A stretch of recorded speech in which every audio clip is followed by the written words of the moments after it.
Brought to you by TechnoSpark 20 series smartphones. राजनीति में optics बहुत मैटर करता है अंजना, और ऑप्टिक्स की कहते हैं ना कि खेल है। कोई भी दल हो, अगर आपको मास तक पहुंचना है, लोगों तक पहुंचना है, तो आप कुछ ना कुछ सामने जरूर रखते हैं। अरविंद केजरीवाल की अनुपस्थिति में सबसे बड़ा सवाल ये था कि आम आदमी पार्टी का क्या होगा, प्रचार कैसे होगा, सबसे बड़ा चेहरा गायब होगा। तो आपने देख लिया कि वो आती हैं सामने, लेकिन आप सुनीता केजरीवाल की सिर्फ आवाज सुनते हैं। संदेश अरविंद केजरीवाल का है। और अब अगर आपको झारखंड में जाना है, चंपाई सोरेन मुख्यमंत्री भले हों, लेकिन अगर हेमंत सोरेन की अनुपस्थिति है, तो अब उन्हें भी समझ में आ गया कि अगर आपके पास भी सबसे बड़ी ताकत कौन सी है, और वो ताकत हुई कि हेमंत सोरेन की पत्नी अगर राजनीतिक मंच पर जाकर उनका भाषण करें, तो बतौर स्टार कैंपेनर तो प्रचार कर ही सकती हैं। लेकिन इस राजनीति का ये जो मंच है, इसके पहले इसी मंच पर दरअसल देश में बहुत सारे राजनीतिक सामाजिक आंदोलन हुए हैं। अमूमन इन नेताओं को आपने कई बार किसी राज्यों में विपक्षी नेताओं के, मुख्यमंत्रियों के शपथ ग्रहण में एक साथ देखा होगा। प्रियंका कक्कड़, आम आदमी पार्टी की चीफ स्पोक्स पर्सन, हमारे साथ जुड़ रही हैं। प्रियंका, बहुत बहुत स्वागत है। लेकिन प्रियंका, ये हम जो देख रहे हैं, हेमंत सोरेन की पत्नी, अरविंद केजरीवाल की पत्नी, एक पूर्व मुख्यमंत्री और एक मौजूदा मुख्यमंत्री, जो दोनों की पत्नियां यहां पर होंगी, सामने आएंगे उनके बयान या जो भी वो यहां पर मंच से बोलेंगी। ये मास तक पहुंचाने के पीछे की सबसे बड़ी रणनीति क्या है? देखिए, हम सबने देखा फॉर इंस्टेंस कैसे इंस्टीट्यूशंस का मिसयूज किया जा रहा है।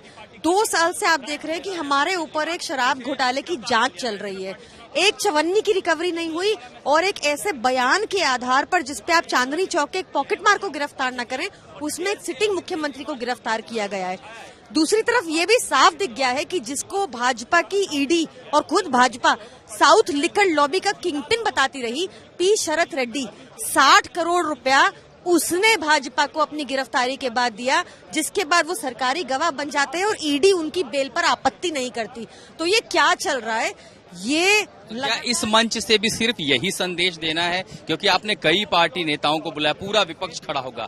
क्या वो आपके मुद्दे पर साथ है या उनके मुद्दों पर आप उनके साथ? हमारा मुद्दा मिसयूज ऑफ एजेंसीज है।